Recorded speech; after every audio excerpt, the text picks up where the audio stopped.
Hi everyone.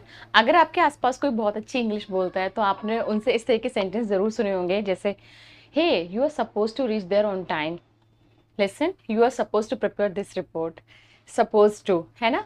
तो ऐसे sentence आपने बहुत सुने और ये इंग्लिश बड़ी अच्छी लगती है, एडवांस लगती है, थोड़ा सा फ्लुएंट साउंड होते हैं। तो आज की इस वीडियो में मैं आपको सिखाऊंगी कैसे सपोज टू का यूज़ करके आप सेंटेंस बना सकते हैं, और ऐसे कौन सी सिचुएशन है जहाँ पर आपको सपोज टू का यूज़ करके सेंटेंस बनाने चाहिए। ऐसा नहीं है कि सपोज टू के बिना सेंटेंस नहीं बनते हैं, सिंपल सेंटेंस भी बन सकते हैं, बस बातों को कहने का तरीका अलग होता है और उन्हीं कहने के तरीके से आप लोगों से अलग दिख सकते हैं। अगर आप अपनी बात को लोगों से अलग तरीके से बोल रहे हैं तो आप अलग से नोटिस किए जाएंगे और आपका ना कम्युनिकेशन स्किल उतना ही रिच कंसिडर किया जाएगा। तो आज की इस वीडियो में मैं आपको सिखाऊंगी कि किन किन सिचुएशन में आप सपोज टू का यूज़ कर सकते हो, कैसे आप सेंटेंस को फ्रेम कर सकते हैं। चलिए शुरू करते हैं अपनी वीडियो को। तो हमारा जो स्ट्रक्चर होता है वो कुछ इस तरीके का होता है। हम सपोज टू का यूज़ जो करते हैं वो इज, एम, आर, वॉज, वर, इनके साथ ही यूज़ करते हैं। यहाँ पे आर लिखना मैं भूल गई हूँ, चलिए मैं इसको पहले लिख देती हूँ। इज, एम, आर, वॉज, वर, इन्हीं 5 वर्ब के साथ सपोज टू का यूज किया जाता है। ठीक है, और इसका कुछ स्ट्रक्चर इस तरीके से होता है। सबसे पहले सब्जेक्ट रहेगा, accordingly is, am, are, was, were plus suppose to plus verb की फर्स्ट फॉर्म। ठीक है, तो अब इसका यूज हम कहाँ पर करते हैं? इसका यूज जनरली और 4 तरह की कंडीशन में किया जाता है। पहला एक्सपेक्टेशन, ड्यूटी, परमिशन और पर्पस। अब कैसे कैसे यूज करेंगे वो हम धीरे धीरे समझेंगे। एक चीज मैं आपको बता दूं, हम कभी भी सपोज टू का यूज नहीं करते हैं। जिस सपोज टू का मैं आपको यूज करना सिखा रही हूँ वो एक मॉडल वर्ब की तरह यूज होता है और उसका प्रयोग कुछ अलग तरीके से किया जाता है। तो वहां पर आपका ये सपोज टू यूज नहीं करते, हम वहां पर यूज करते हैं सपोज टू, ईडी लगा के, सपोज टू। ठीक है, और दूसरी बात यह है कि सपोज टू का प्रयोग जो है, ये सपोज टू, इसको कभी भी डू, डज, डिड वाले सेंटेंस स्ट्रक्चर में कभी इसका प्रयोग आपको नहीं मिलेगा। जैसा कि मैंने बोला, इसका यूज सिर्फ is, am, are, was, were के साथ ही किया जाता है। इस चीज़ को आप पहले माइंड में बिठा लीजिएगा।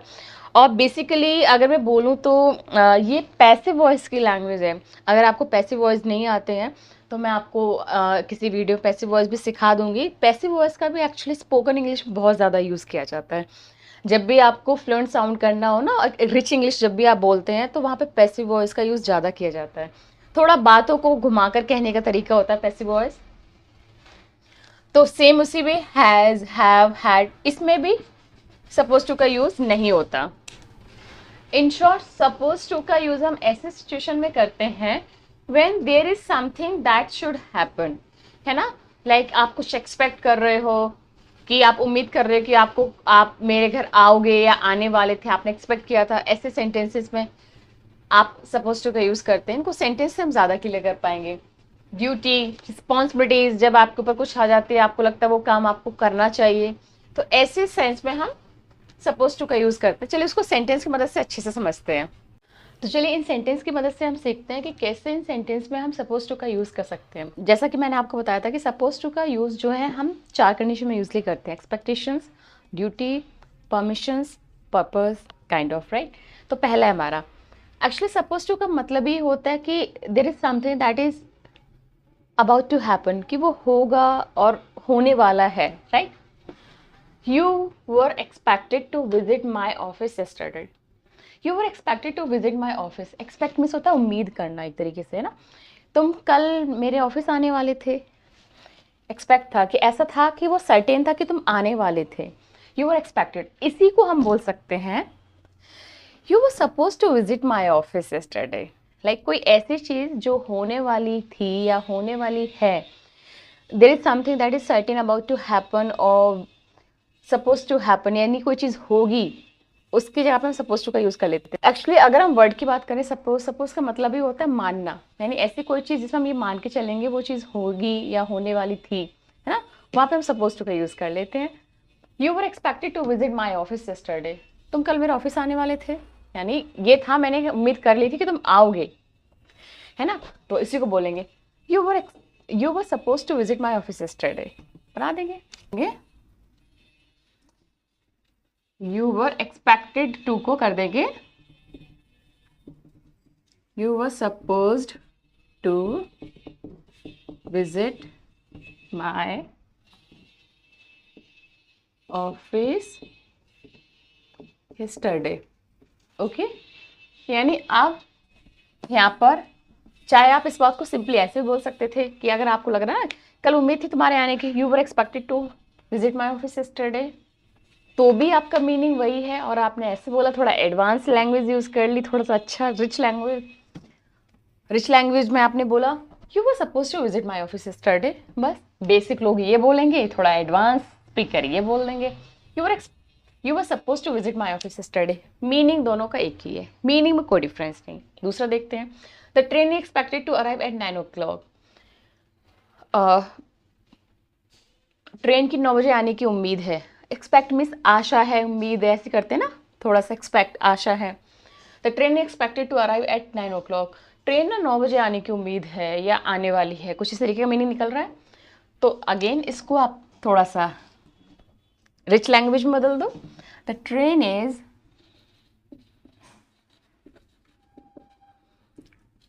Supposed,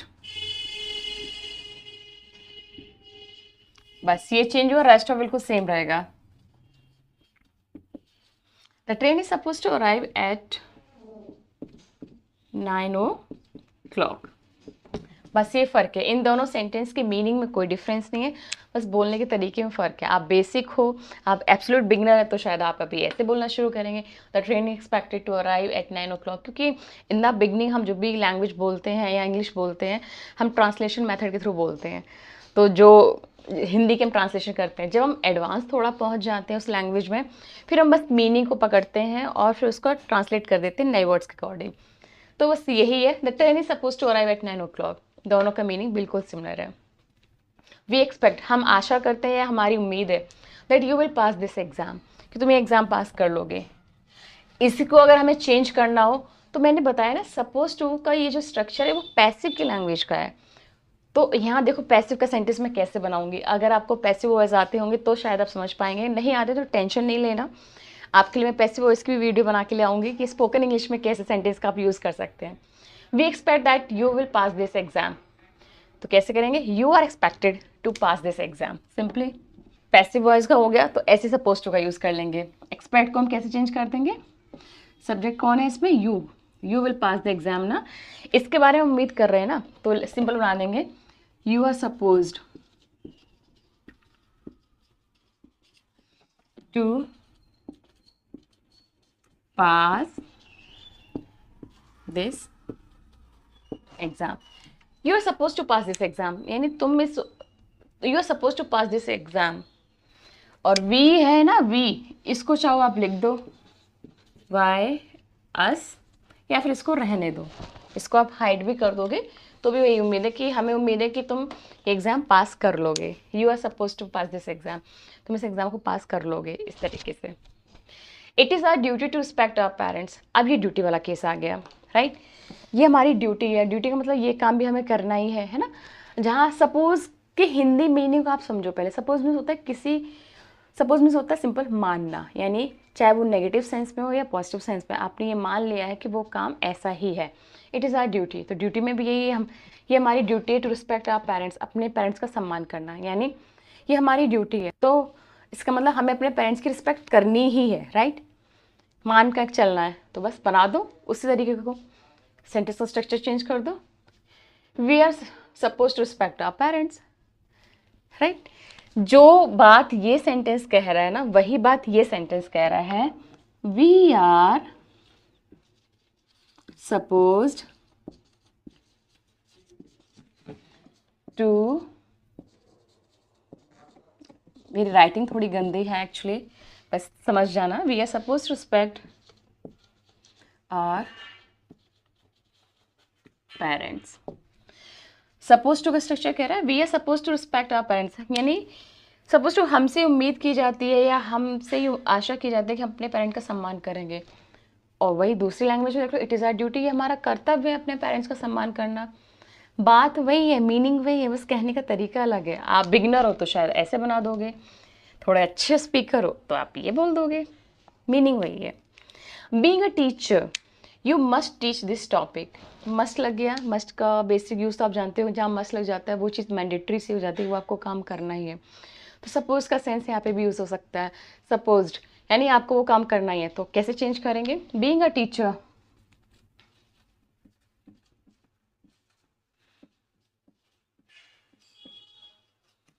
you must teach this topic. तो यहाँ कैसे कर लेंगे? You are suppose to teach this topic, क्योंकि ये जो लैंग्वेज है पैसिव की लैंग्वेज है।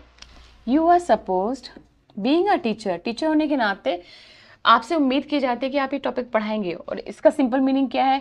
Being a teacher you must teach this topic, आपको ये टॉपिक पढ़ाना चाहिए, है ना, कि आपको ये टॉपिक ज़रूर पढ़ाना चाहिए। और जब सपोज टू लगाने की हिंदी मीनिंग तो ऐसा निकलेगा कि टीचर होने के नाते आपसे उम्मीद की जाती है कि टॉपिक पढ़ाएंगे, यानी उम्मीद का मतलब आपको ये करना ही है ना, थोड़ा सर्टेनिटी का सेंस आ गया ना। तो बस वही है, being a teacher you are supposed to teach this topic। I hope अभी आपको ये एक्सपेक्ट के केस में, जहाँ एक्सपेक्टेशंस होते हैं कि यहाँ पे आप कुछ ऐसा काम करेंगे, वहाँ पे सपोज टू का यूज़ कर लेते हैं। कुछ ड्यूटी आती है, ड्यूटी भी यही बताती है सर्टेनिटी कि भाई आपकी ड्यूटी अपने पेरेंट्स की रिस्पेक्ट करना, आपकी ड्यूटी अपने फैमिली का ख्याल रखना, तो वो काम भी होना ही चाहिए ना। सर्टेनिटी का सेंस आया तो वहाँ पर भी हम सपोज टू का यूज़ कर लेंगे, है ना। आई होप ये चीज़ आपको क्लियर हुई होगी। चलिए इन दो सेंटेंस में हम सीखेंगे कि सपोज टू का यूज़ परमिशन और पर्पस में कैसे करते हैं। पहला सेंटेंस हमारा, you are not allowed to smoke here, आपको यहाँ स्मोक करने की अनुमति नहीं है, राइट।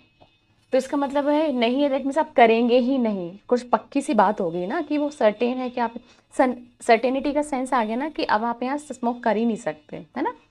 तो आप जहाँ सर्टेनिटी आ गई कि वो चीज़ नहीं होगी या होगी, मतलब सर्टेनिटी लग जाए कि वो पक्का है about to happen, you are not allowed, you are not allowed at any cost, you are not allowed to smoke here, क्या यहाँ स्मोक कर ही नहीं सकती, यू आर नॉट अलाउड। तो हम कैसे कर लेंगे? सपोज टू लगा दो। सपोज टू का मतलब, सपोज टू मानना, माने जाते हो, ये माना जाता है कि तुम यहाँ स्मोक कर ही नहीं सकते, ये बात पक्की सी है। बना दो सेंस पकड़ के, you are not supposed, you are not supposed to, यानी ये you are not suppose to smoke here, ये ऐसा माना ही नहीं जा सकता कि आप यहाँ स्मोक करेंगे, कुछ ये मीनिंग निकल के आया ना। You are not suppose to, ऐसा मान ही नहीं जा सकता, you are not suppose to, तुम यहाँ स्मोक कर लो, ऐसा मान ही नहीं सकते। कुछ ऐसा मतलब Hindi to English to Hindi accurate meaning तो नहीं मुझे आ रहा कैसे मैं बोलूँ, पर ये सेंस आप ये समझो। यू आर नॉट अलाउड, आपको अनुमति नहीं है, परमिशन नहीं है कि आप स्मोक करो। Same, you are not suppose to, ऐसा माना ही नहीं जा सकता कि आप यहाँ स्मोक करो। मीनिंग वही है, बस कहने का तरीका अलग है। You are not suppose to smoke here, यानी ऐसा मान ही नहीं सकते कि आप यहाँ स्मोक करो, वो वाली चीज़। यू आर नॉट सपोज, आप मान ही नहीं जा सकते स्मोक करने के लिए, यहाँ पे अलाउ ही नहीं हो सकता आपको, तो वही सेंस आ गया। The purpose of my video is to teach you English. The purpose of my video, मेरी वीडियोज़ किस लिए हैं, क्या पर्पज़ है? सिर्फ आपको इंग्लिश पढ़ाने के लिए, फालतू की चीज़ें नहीं है ना। The purpose of my video is to teach you English, है ना। मेरी वीडियो का एक ही पर्पज़ है कि आपको इंग्लिश सिखाएं। तो हम ऐसे ही बना सकते हैं, मेरी, इसका मतलब मेरी वीडियो का ये मतलब ही माना जाता है कि आपको इंग्लिश सिखाई जाएगी। माना जाता है ना, मेरी वीडियो का मतलब ही यही माना जा रहा है, माना जाना, सपोज मिस मानना, कुछ वहीं से सेंस आया। किसी चीज़ को हम माइंड में मान लेते हैं, वो चीज़ वैसी है, वो नेगेटिव भी हो सकती है, पॉजिटिव भी हो सकती है। तो इसको हम कैसे ट्रांसलेट कर देंगे? जब हम सपोज टू की लैंग्वेज यूज़ करेंगे तो थोड़ा सा सेंटेंस को तोड़ मरोड़ के लिखेंगे, बस मीनिंग वही रहेगा कहने का। The purpose of my video is to teach you English. Okay, my videos are, अच्छा is है ना, videos, my videos are supposed, मेरी वीडियो मानी जाती हैं या मेरी वीडियो का ये पर्पस माना जाता है। My video are supposed to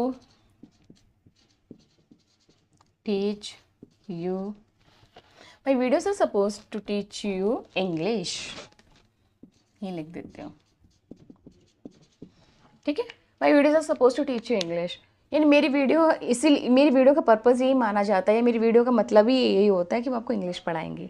तो ये था आज का हमारा सपोज टू का लेसन। आई होप आपको ये समझ में आया होगा कि किस सेंस में हम सपोज टू का यूज़ करते हैं।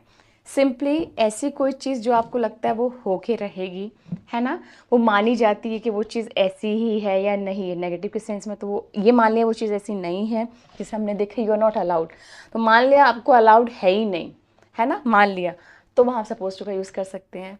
एक्सपेक्टेशंस के केस में हमने ये मान लिया, ये एक्सपेक्ट थी हमसे कि आप आओगे मेरे ऑफिस, ये एक्सपेक्ट है कि आप ये एग्ज़ाम पास कर लोगे, है ना, जब उम्मीद होती है, मान लेते हैं कुछ ऐसा, तो वहाँ सपोज टू का यूज़ कर लेते हैं। ड्यूटी में का ये मतलब कि अगर आपकी ड्यूटी, दैट मीन्स ये माना जाता है कि आप वो काम करोगे, है ना, तो वहाँ पे भी हम सपोज टू का यूज़ कर लेते हैं। पर्पज़ का भी मतलब ये होता है कि अगर किसी चीज़ का पर्पज़ पर्टिकुलर, मेरी वीडियो का पर्पज़ है आपको इंग्लिश सिखाना, दैट मीन्स मेरी वीडियो सिखाएंगे आपको, ये माना जाएगा। मेरी वीडियो से आप हिंदी नहीं सीखेंगे या आप संस्कृत नहीं सीखे, इंग्लिश ही सीखेंगे, तो वहाँ पे भी सपोज टू का यूज़ कर लेंगे ना, यानी जहाँ सेंस ये लगे कि वो चीज़ उसी के लिए बनी हुई है। चलिए कुछ और एग्जांपल आपको देती हूँ। जैसे मैं बोलूँ, पति पत्नी होने के नाते आप दोनों एक दूसरे से प्यार करना चाहिए। Being husband wife you both should love each other, right. इसको मैं ऐसे भी बोल सकती हूँ, पति पत्नी तो आपको प्यार करना ही चाहिए, तो हम मान के चलते हैं ना ऐसे, तो हम ऐसे भी बोल देंगे, being husband wife you both are suppose to be in love with each other.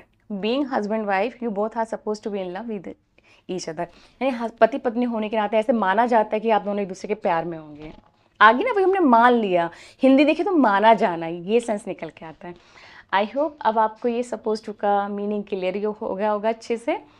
तो वीडियो पसंद आए, वीडियो को लाइक ज़रूर कर लेना, चैनल पे नए चैनल को सब्सक्राइब ज़रूर कर लेना, और अच्छे से ज़्यादा बोलने की कोशिश करिए, थोड़ा सा अपनी इंग्लिश को इम्प्रूव करिए। आज के लिए इतना ही, मिलते फिर नई वीडियो में नए कंटेंट के साथ। बाय।